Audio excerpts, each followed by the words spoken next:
Welcome to the Derek Creason Show. This is episode 26. So, it's been a while, been a few weeks, but May has been a busy month. So what's coming up on the show today? Today we are going to talk movies. We'll talk Thunderbolts. We'll talk Mission Impossible Final Reckoning. We'll talk summer movies coming up this summer and what we're looking forward to watching. We'll talk about the news. We'll talk about the new Pope. What's going on with that? We'll check in on the India and Pakistan conflict. And we'll talk, let's see what else we talk about. Maybe we'll talk about health and fitness, and then I'm going to talk some AI stuff, news, tech stuff. We'll talk some of that. We'll talk some creative stuff that I've been working on, all kinds of cool stuff that's coming up on the show today. As always, I welcome your feedback, your questions, your suggestions. Derek@derekcreason.com is the email address. At Derek Creason over on X, Instagram, YouTube, and Rumble. Go to my website, derekcreason.com, where you can sign up for my newsletter. We'll talk about that more in the creative thing coming up, derekcreason.substack.com. And then also head on over to Amazon and check out my book, 20-something. It's available on paperback and Kindle. So go check that out. All right. Oh, I forgot to push the cool little buttons I got. There's the newsletter, derekcreason.substack.com. I've actually been working on this a lot the last week, and you'll be seeing more emails and newsletters come out about that. And, of course, you can always send me your feedback about it, derek@derekcreason.com. Or, once you're signed up for the newsletter, just reply to them, and they'll come right to me, too. So, that's always, you can do that. Let's jump into the show.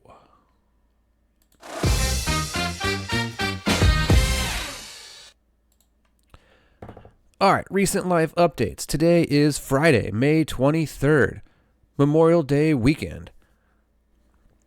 What have I been up to lately? Well, let's see. May has been crazy busy. It's like December, so we've got kids' school winding down. I got 3 different kids finishing school today. I have one that finished at a different school a couple days ago. We've got volleyball finished up. But now starts the crazy summer schedule. So now you've got summer camps, summer trips, vacation, camping trips, all tons of stuff. The calendar is insanely packed. I've got army training this summer, all kinds of stuff going on. I'm actually going out of town this weekend. Let's see.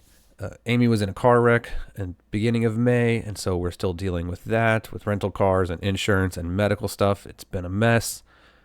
I wrote about that some on one of my latest things.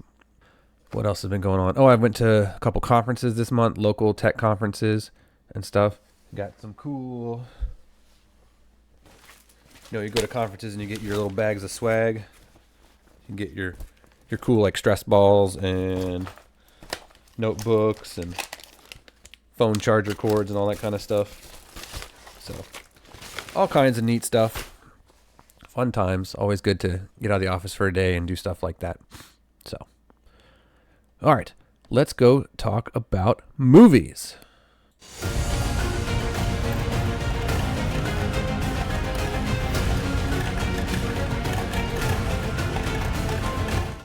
All right, movies. First up, let's talk about Thunderbolts. This came out in May 2nd, so a couple weeks ago. I got to go see this. This was another entry in the Marvel Cinematic Universe. This one had the characters from, brain fart.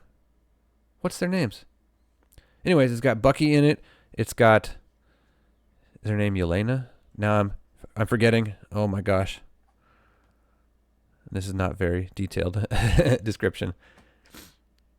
Anyways, it's like almost like a sequel to the Black Widow movie with Scarlett Johansson, and it's her sister's character and some of them, and they fight. It's actually a really good movie. I really enjoyed it. It had a good message about just being with people and going through their mental struggles and just not trying to fix it for them, but just enduring it with them.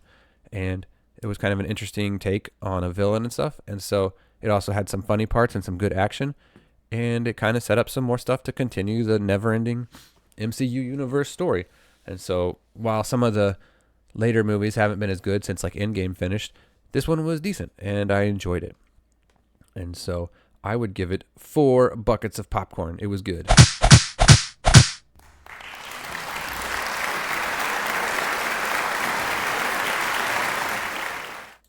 There you go.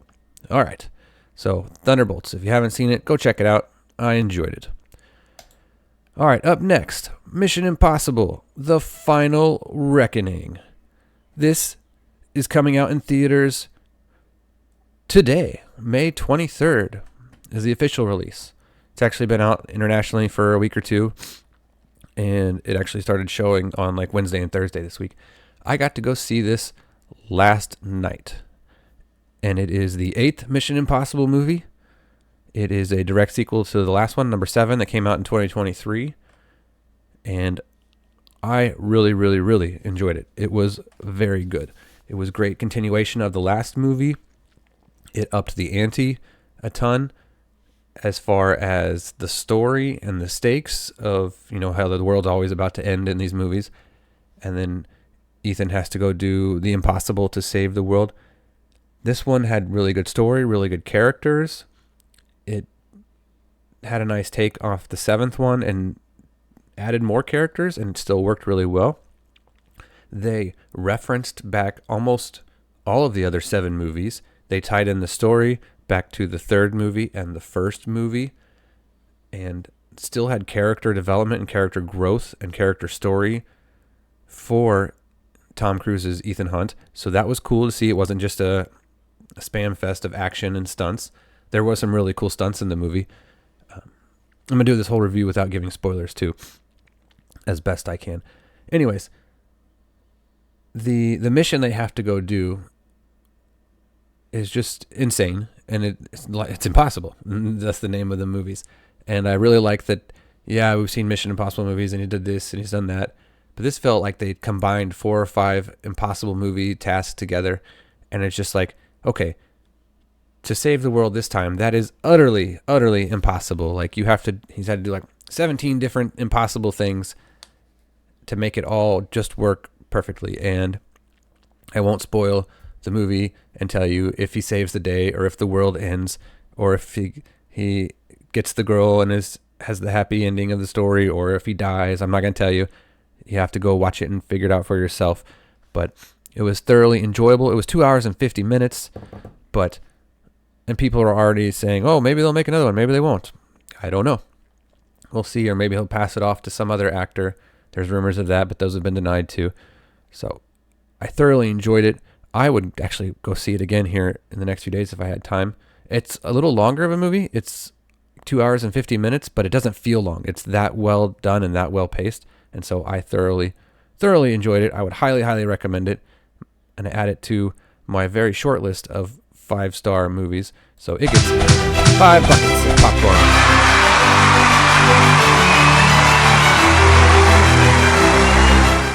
Oh yeah. Amazing, amazing, amazing. All right, the other thing I wanted to talk about in movies. The upcoming is Memorial Day weekend. It's like the official kickoff of summer, and that means summer blockbuster movies. What movies are we excited to see? Here's the upcoming release schedule.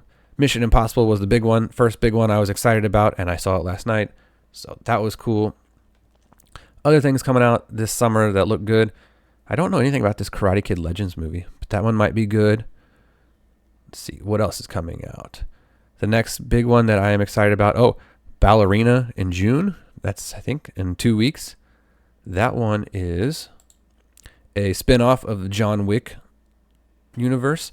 And so, I don't know, I like the John Wick universe. I like how they keep adding to the story, even though it is kind of over-the-top violence and silliness. The assassin underworld story that they're building and growing inside of there is actually pretty cool. I hadn't got a chance to watch that Continental TV series. I think it was on Peacock. So I don't know if that's any good or not, but if you've seen it, let me know.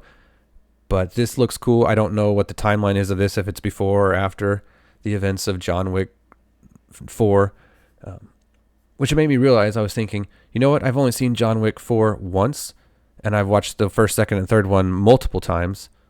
Even once on deployment, I spent a day, I had a day off, and I watched like all 3 of them back to back to back, and it was just John Wick day. So I'm going to have to go back and watch number 4 again, or maybe I'll watch them all again before go seeing this spin-off movie. and Keanu Reeves has a small part in this movie as his character John Wick, and so I'm looking forward to seeing that. I like all of the gun Google Fu play, and I don't know what they call it.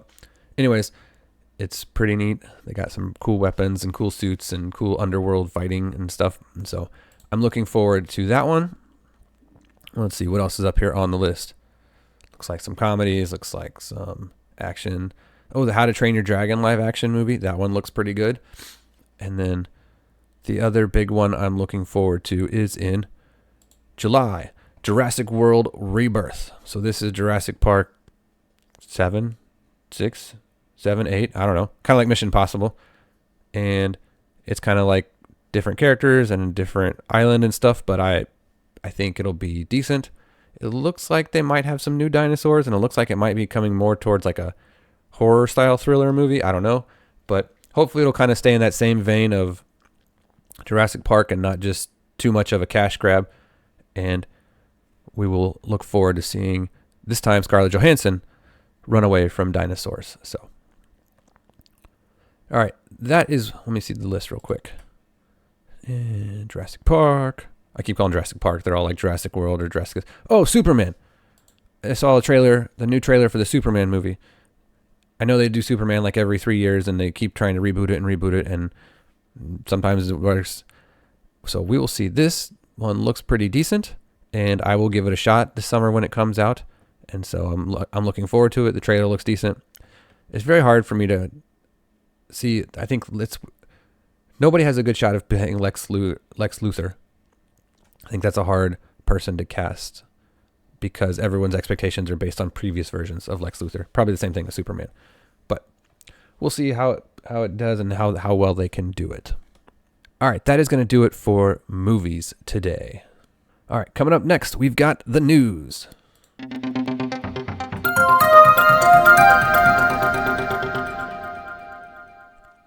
All right, let's talk about the news. So, what are the things I want to talk about in the news? I originally had written this episode to do it like 2 weeks ago, and life got busy, and so I had some articles posted about, it was back before they picked the Pope, and like how long does it take to pick the Pope?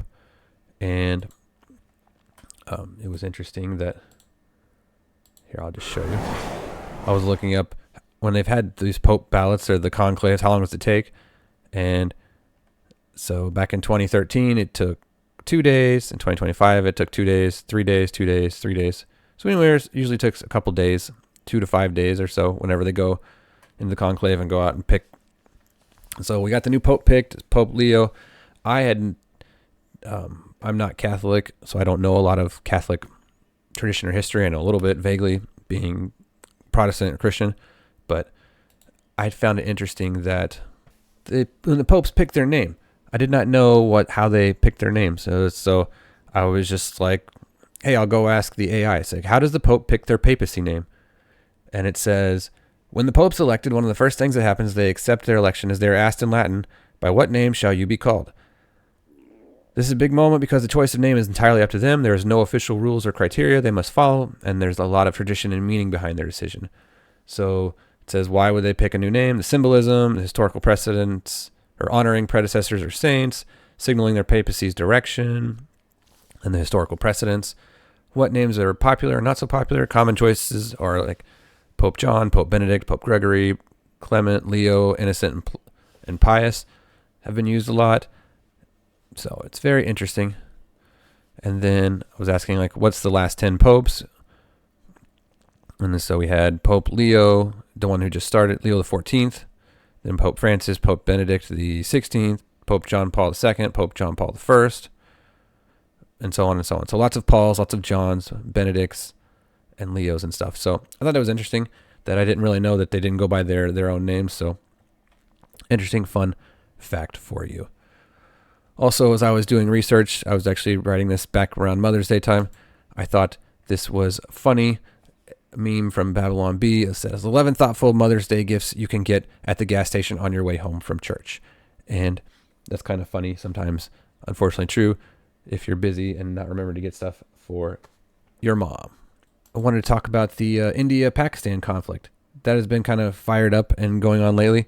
And I figured I'd show you here. I'm going to check Gemini and ChatGPT. I said, what is the latest on the India and Pakistan conflict? I'm going to ask it, and then I'm going to go ask ChatGPT the same thing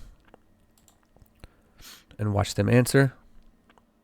So this says, the biggest news is that there was a major flare-up in the tensions recently, bringing these two nuclear-armed neighbors close to full-scale war that they've been in a while. I'm going to mispronounce a lot of these places, but the Pahalgam attack on April 22nd killed 26 civilians, a lot of tourists. India quickly blamed Pakistan for this. India's response was Operation Sindoor. In retaliation, India launched a series of precision strikes called Operation Sindoor, targeting what it claimed were terrorist hideouts across the line of control and deeper into Pakistan's. This is on May 7th. Reportedly hit 9 camps. Pakistan responded with Operation Buyanun Marsuz. Probably bombed that one. Bombed. Butchered. Pakistan denied India's claim and launched its own strikes in military bases. Both sides have been using drones and missiles. Then there was a ceasefire after 4 days. But then both sides have broken the ceasefire. So let me see what ChatGPT says. All right, so same thing. April 22nd was a triggering incident. Military escalation. Yeah, Operation Sindoor. Said a ceasefire was announced on May 10th, but both nations accused each other of violating it shortly thereafter. Despite this, ceasefire is largely held, though tensions remain high. India emphasized a bilateral approach to Pakistan, rejecting international mediation. India is advocating for Pakistan's relisting on the Financial Action Task Force Grey List and plans to oppose the World Bank loans to Pakistan. India suspended the Indus Water Treaty, leading to concerns in Pakistan over potential water shortages and agricultural impacts. I like here on ChatGPT, they've got little sources. So this part's from the BBC. This part's from Economic Times. This part's from the Times of India. This one's from AP News. This one's from Reuters. And so down here at the bottom, it's got a list of all the sources. And so that's kind of neat. And down here on Gemini, if I click on this button link of sources, it's going to open up a whole side panel. Okay, that's cool. So from csis.org, PIB, Al Jazeera, the Department of State, Chatham House, Ministry of External Affairs, the Stimson Center, AP News. So kind of a conglomerate of news sources. So that's one way you can kind of check out the latest news that's not necessarily just straight up CNN or straight up Fox News or left, right, middle, whatever, or some global stuff. Let's just ask it, what are the news headlines of today? And we'll go ask ChatGPT the same thing. ChatGPT says, global news. Russia-Ukraine prisoner swap. Gaza conflict intensifies. That's what's going on globally. In the U.S., Harvard has an enrollment ban going on, fighting with Trump. More tariffs are getting announced on Europe, it seems like. A gonorrhea vaccine has been launched. Interesting. Microplastics in soil. College football playoffs are changing again. They're going to expand to 12-team format. Oh, boy. And then there's been a lot of tornadoes the last few days all over the Midwest. 83 tornadoes. Wow. I knew there was a couple, but I didn't know there was that many. So that's what it says are the headlines. Let's look at Gemini. Gemini mentions the Harvard thing going on. Trump's legislative agenda. Yeah, okay, the big, beautiful bill passed the House, and now it goes to the Senate. Supreme Court ruling tied on charter schools 4-4. A small plane crashed in San Diego, killing at least 2 people. Yikes. International news. Amazon tribe sues New York Times. I didn't know that Amazon tribes had lawyers. Interesting.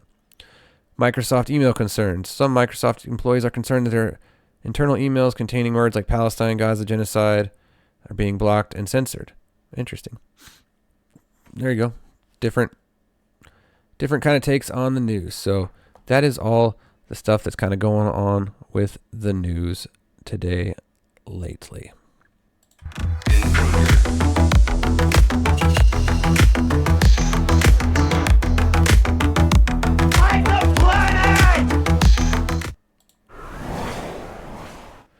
All right, let's talk computer nerdery. So one of the things I wanted to show you, kind of sticking on this theme of AI stuff, is just how people talk about AI is only as good as its data that it's trained on, and so it's going to have potential for built-in biases because it's based on the data. There's also the tech word out there called hallucinations, and this is when you ask it something and it just gives you an answer that's obviously wrong, and you're just like, okay, the computer, you're out to lunch. Obviously, the ocean is not purple or whatever. But sometimes when you interact with the AIs, depending on how well you prompt it, they will mess up or hallucinate, or they will fall into logical fallacies. Sometimes you can talk them out of logical fallacies and stuff. And so I'll show you an example of that here in a minute. But without being overly political, I had a good example from somebody on Facebook the other day. And so here I'll just kind of show you. And what I did was I took this prompt that they were talking about and I gave it to ChatGPT, Google Gemini, Grok, which is Twitter one, and then Claude, which is another one. And those are kind of the four main ones that I play around with, and I'll use them differently. I'll show you the live things that they can do later. But anyways, here, let's switch to this. And so this is a question about politics on this prompt, but it's not political necessarily.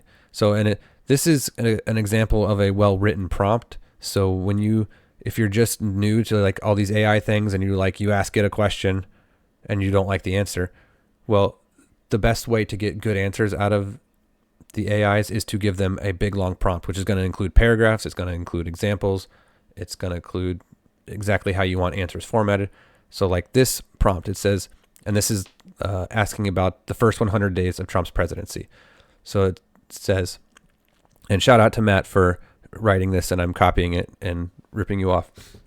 So it says, the first 100 days of the Trump administration are now over. I've seen many, many write-ups, memes, passionate videos, both for and against what they have done so far. I don't trust much of this, especially polling. Polls said Trump would lose the presidency, blah, blah, blah, for example, and so on. So polls are potentially an invalid source of data. I need your help. Can you produce the following for me? Keep the responses short, though I may ask for expounded answers if questions arise. Please also make sure to utilize a mix of the following sources: 25% conservative, 25% liberal, and 50% true independent sources. Responses should be data-driven. I don't want commentary. Also, I want to know if any of the reasons or responses if something is deemed a success or failure, is that for statistically valid average American, individual, or family, and unless the results are specifically about another group, like the rich or the homeless as example. So it's kind of setting the stage. Hey, this is what I'm going to ask about. Here's kind of the sources I want you to use, and this is what I want you to give. And so now it's going to ask the question. It says, what are 10 goals that the Trump administration said they were going to do and have done within these first 100 days? What are 10 goals that they have not accomplished? What are 10 goals they are still working on that are achievable in the next 100 days? And what are 10 things that are likely not going to happen? And then it asks, is it possible to quantify the numbers and goals and objectives that they have before taking office? Like, how much did they say in all their campaigning? And he says, hey, can I have a hard number if possible? And then evaluate these. Has it been accomplished? Has it not been accomplished? Is it wait and see, still in progress, or will it likely not be accomplished? And then should the administration consider itself successful based on all of this, like this number, a letter grade or whatever? And then if it says the majority of electorate voted for this, should they consider this so far a success, a wait and see, or a failure? And so that's the prompt. A big, long question, basically trying to do an earnest question and answer. Say, hey, I just want to I want to have some data around this, not just someone's subjective opinion, whether they be a news talking head or a random person or a Trump hater or a Trump supporter or whatever. Applaud Matt for writing out this big long prompt, and then let's see how the AIs answered it differently. So this one is Grok's. We'll start off with Grok, which is the X one, owned by XAI.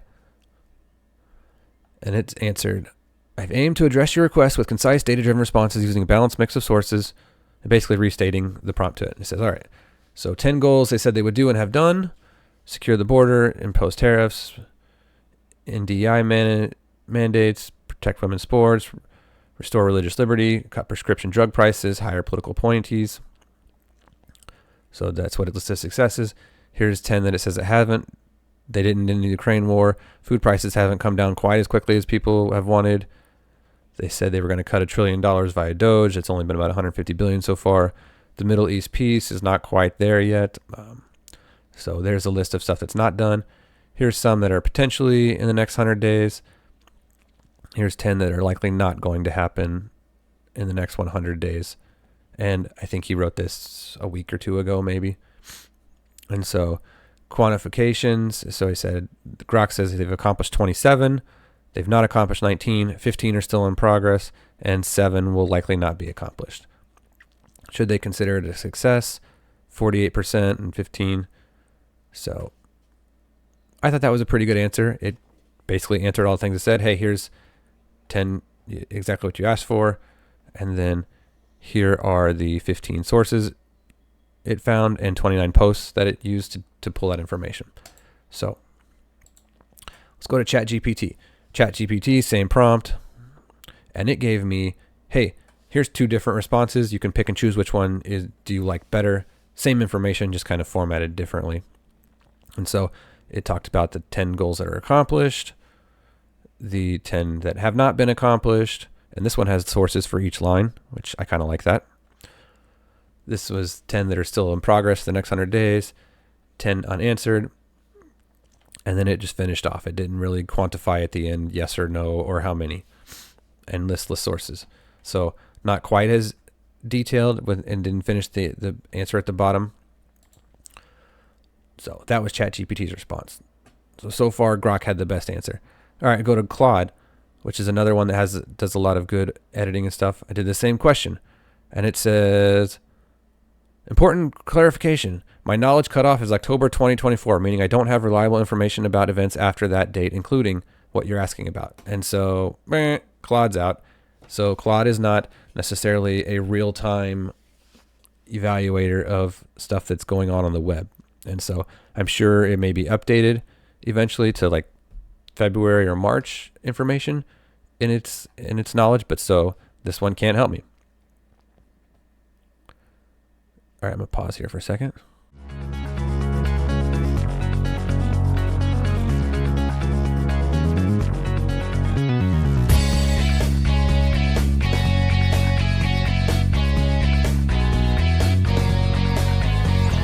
The book 20-something that I wrote, and this is going to be, we're going to read through each chapter, and so this episode is going to be chapter 1. I'm going to read it to you guys, but I'm also going to tell you guys more behind the scenes and dig more into the stories as I remember from when I wrote this book. So a little bit of background on the book.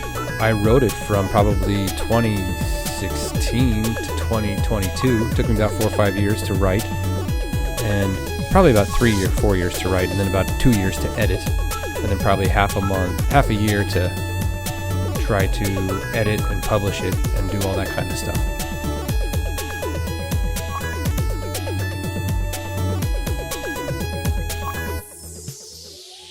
What the heck is this local thing Derek keeps talking about? So you can come hang out in my insiders community, my podcast logo, and my insiders community. It says every episode, behind the scenes, bonus episodes, live streams, more free content. Click become a member, and this is what it's going to look like, whether depending on your browser's got light mode or dark mode theme, but it's going to show up and you'll see here the latest episodes, latest streams, all kinds of stuff. If you come over here to the content, you can see all the videos. You can see all the live streams. You can go over here to playlists. There's the live streams. Here's the bonus episodes and behind the scenes content. You can do all kinds of neat stuff. You can post stuff. Here's videos I've posted. My newsletters. You can comment. You can put your own stuff in here. You can engage in the community. Come hang out. So that's what it is. It's kind of like a private Facebook type group. That's what the interface looks like. So if you're familiar with that, that's what it'll look like. Come check it out. DerekReesonShow.locals.com. All right. See you guys on the inside. Later. All right. Next up is Gemini. So this one was interesting. I gave it the same prompt, and it said, absolutely, here's some data-driven stuff over Trump's first 100 days. And it proceeded to give me a list of Trump's first term, 2016. It talked about Neil Gorsuch to the Supreme Court, the Keystone Pipeline, and lots of other stuff that was going on in 2016 or whatever, or 2017. And so I was like, oh, that's interesting. And I said, so I replied here and I said, for his year, for the 2025 year, not 2017. And its first answer was, so this is when I was talking about like the biases stuff. It said, it's important to approach the topic of a potential second Trump administration with information rooted in verifiable sources, particularly concerning policy, proposals, and actions. A key source is understanding this is Project 2025, blah, blah, blah, blah. Here's a breakdown. And so it immediately starts prompting me to say, hey, be on the lookout for misinformation, et cetera, et cetera. And it gives me a list of stuff from Project 2025, which is a big, long report. And so like, this is not what I've asked for at all.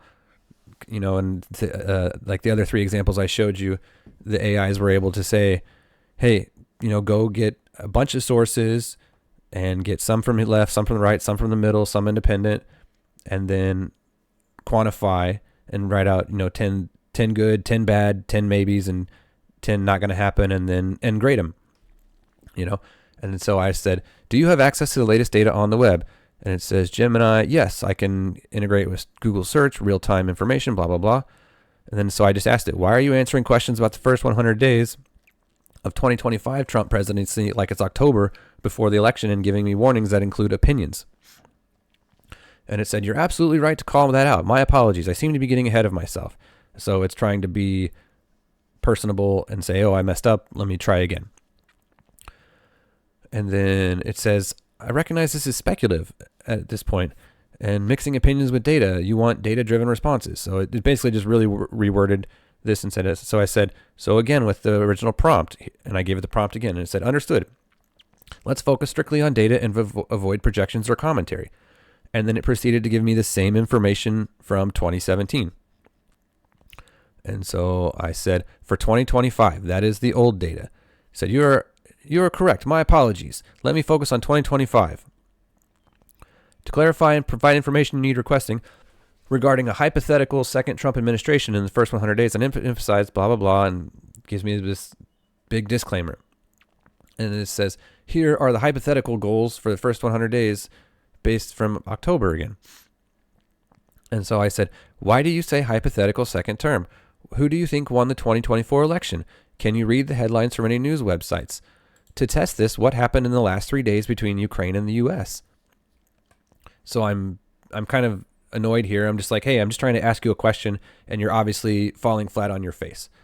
And so it says, okay, I understand. Yes, here's the 2024 election results. Trump won with 312 electoral votes.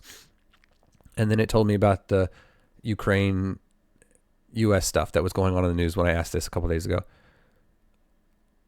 And I wrote, you are very biased in your reporting as it relates to politics and current world events. And it said, you're right to point that out for biases in my response. It said, I strive to blah, blah, blah, to provide objective blah, blah, blah, blah, blah. So then I wrote, name 5 things that have happened in 2025 under the first 100 days of Trump's second term in office. And it again starts with a disclaimer. It's important to preface this by saying that describing a hypothetical future, blah, blah, blah, blah, blah. So it's got something it's stuck on. And I wrote, how is it hypothetical? What do you think today's date is? And it says today's date is May 2nd. So it was about 3 weeks ago when I did this. So therefore, we are past the first 100 days of 2025. And then so basically once I kind of like told it, hey, what day do you think it is? And then it said, based on this information, here are 5 factual events that have happened since the first 100 days. And I said, okay, that was a better answer. And then I said, now remember what we discussed about today's date and who is the president and just answering the questions. Let's try the original prompt again. And then it finally got it to give me a data-driven response reflecting that it's May 2nd and Donald Trump is the current president. And then it said, all right, here's what you asked for almost like 15 minutes earlier. 10 things that were accomplished in the first 100 days, 10 things that were not accomplished, 10 things that are still in progress for the next 100 days, 10 things not likely to happen, and then a current grade. And it said 7 or 9, so it gave kind of a different grading of it and stuff. And then it said the electorate's view is highly divided. And so that's an example of having to prompt or work with a large language model and teach it and kind of talk it out of its logical fallacies. So you could see that whoever's writing the Google AI has some potentially anti-Trump biases in there because it kind of wanted me to just ignore stuff, or it wanted to kind of put disclaimers up and say, hey, Trump came from this and that's bad, so we're going to default to an assumption that this is bad, and we hope you understand that, or you maybe even believe that and say that's bad. And so that is just an example of how when you interact with them, you've got to be careful, you've got to understand that, but you can also work with them and you can help them solve their own logical fallacies, which is interesting because the more I use the AI stuff, and those are the 4 different ones that I use the most, and I'll kind of switch out using them on a day-to-day basis. Google Gemini is usually one of the better performing ones, and I like the way it interacts most of the time. Apparently, when it comes to political stuff, it maybe not, because it can't answer objectively or just say, here's data. I asked it for data and a grade, not commentary. I could, I wonder if I said, hey, give me the top 5 subjective headlines of the last 100 days, it might more likely pull more left-leaning websites than right-leaning. And I haven't tried that experiment, but it might be interesting. So go play with it. Go see what they do. How do they interact? And what kind of responses do you have with them? The other thing for AI things that I wanted to show real quick is if you can get the apps on your phone, So I've got ChatGPT, Gemini, Grok, Claude, Copilot. The Microsoft one, though, has gone mostly behind the paywall for their enterprise products, so it's hard to use Copilot as much anymore unless you've got enterprise licensing or you're paying for it. They all have paid versions that will give you access to more stuff and faster stuff, but I just use the free versions. But they all now pretty much have, you can do voice prompting and you can just ask it questions, or you may have seen a commercial. I saw a Gemini Google commercial for the one yesterday. So you can have conversations with it. I'm going to give you an example of it here, and we'll see how, hopefully the microphone will pick it up. So you hit the button, it goes into live mode, and then it'll just talk with you and help you. It's a good way to troubleshoot and talk with another person. What's on my mind today? I want to talk about, we're going to use an example since I have to deal with car stuff. So a car, can you explain car loans? Is it better to bring a pre-approval letter, or should I just go with whatever financing the dealership might have for me? That's a great question. It's definitely something to consider when you're buying a car. Basically, a car loan is when a bank or lender gives you money to buy a car, and you pay them back over time with interest. Dealership financing is convenient, but getting pre-approved for a loan beforehand can give you more bargaining power and potentially better rates. Would you like to explore the pros and cons of each option? Oh, also, just so you're aware, I'm not a financial advisor, so please don't rely on me for financial advice. Okay. So little disclaimer there. Yeah. Okay. Thanks for that. How much of a down payment should I bring, or should I use a down payment at all for getting a new car? That's a good question. Generally, a larger down payment means lower monthly payments and less interest paid over time. It also shows the lender you're a lower risk borrower. A common recommendation is to aim for 20% of the car's purchase price, but even a smaller down payment can be beneficial. Would you like to explore how different down payment amounts could affect your monthly payments? No, I already have a good idea about that. What about paying for the vehicle completely in cash up front? And then how does that relate to how quickly do the vehicles depreciate after you buy them, whether they're new or used? That's a smart idea. Paying cash means no interest and no monthly payments. As for depreciation, new cars can lose around 20% of their value in the first year alone, while used cars depreciate much slower. If you're interested in minimizing depreciation, a slightly used car might be a good option. Okay, so in my family, we recently had a car wreck, and it was no fault of our own, and they're likely going to total out the vehicle. Will insurance pay me out what I owe left on my loan, or will they pay me the value of the car? That's a tough situation, but I can help you understand what might happen with insurance. Generally, if your car is totaled, insurance will pay you the car's actual cash value, which might be less than what you still owe on the loan.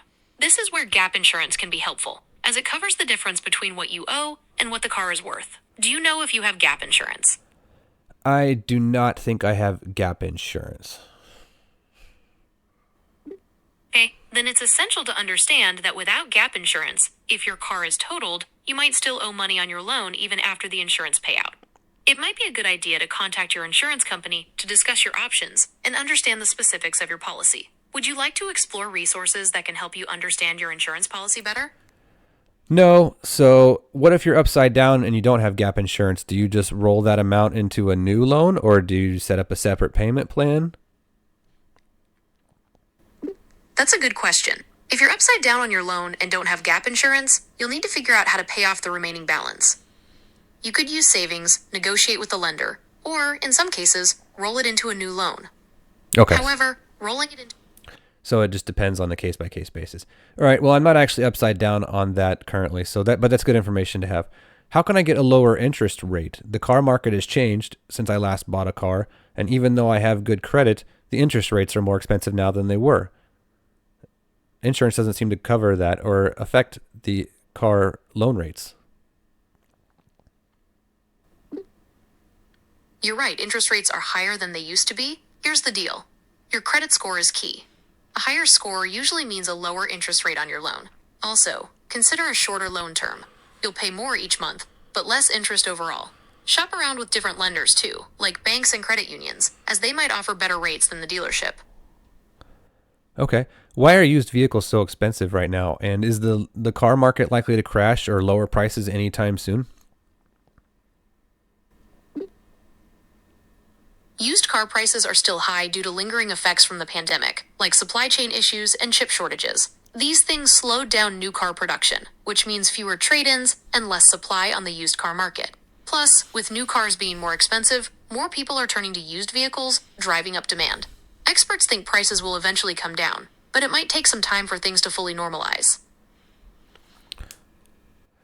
All right, so I hit pause. So there you have it. That's what you can do with like the large language models, whether it's Gemini or ChatGPT, Claude or Grok. You can sit there and turn them on in live voices.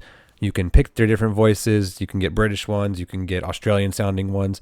ChatGPT, you can even kind of ask them to set their tone, whether that be fun or silly or serious or flirty.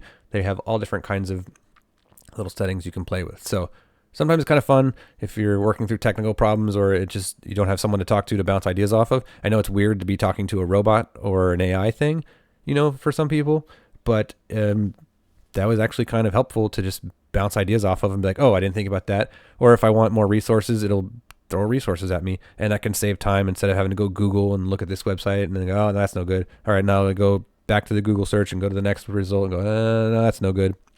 Really, it's just kind of a way to speed up getting information and generally good information and being able to just consume it faster and move forward and learn it faster. So basically, it's a force multiplier in the speed of and access to information. And so that's just what's kind of cool for it.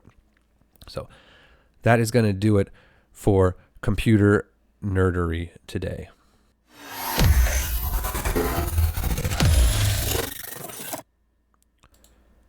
All right, let's talk about Derek's Creative Corner. What have I been working on lately? So I mentioned earlier that life is busy, but that doesn't mean that the creativity stops. So I just try to fit it in whenever I can. And sometimes that's late at night, and sometimes that's, hey, I'll do it tomorrow. Hey, I'll do it tomorrow. Hey, I'll do it tomorrow.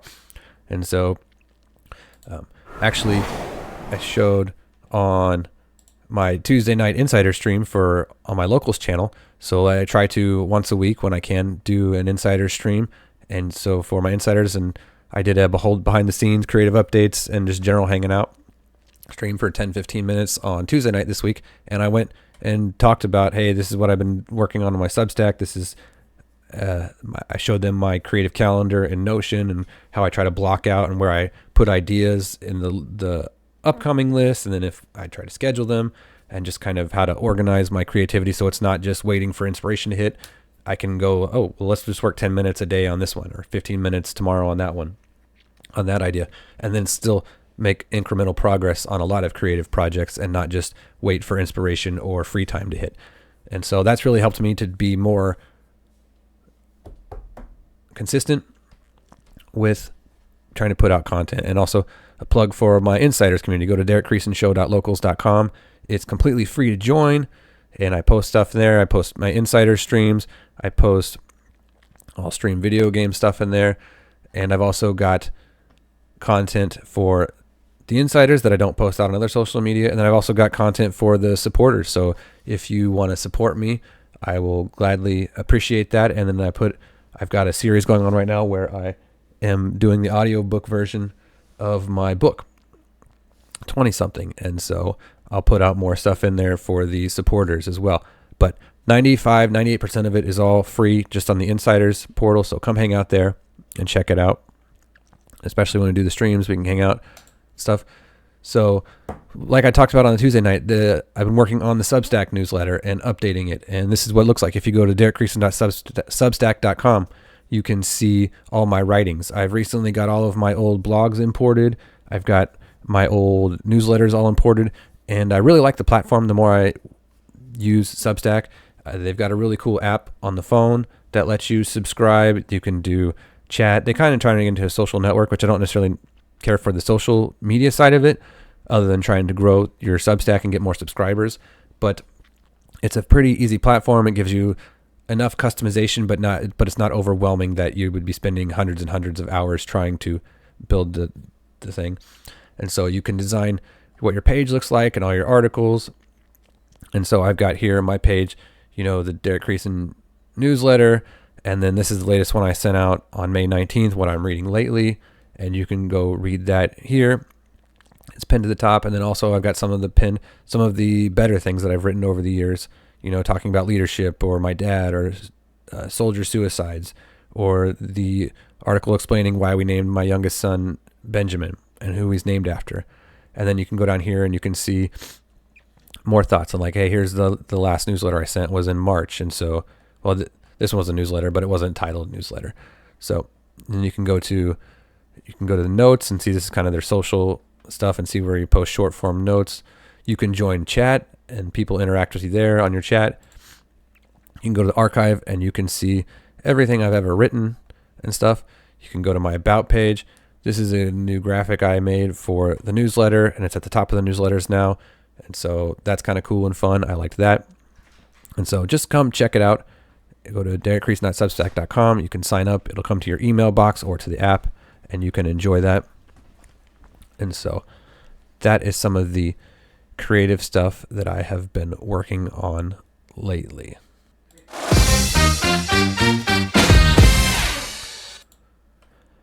All right, that's going to do it for today's episode.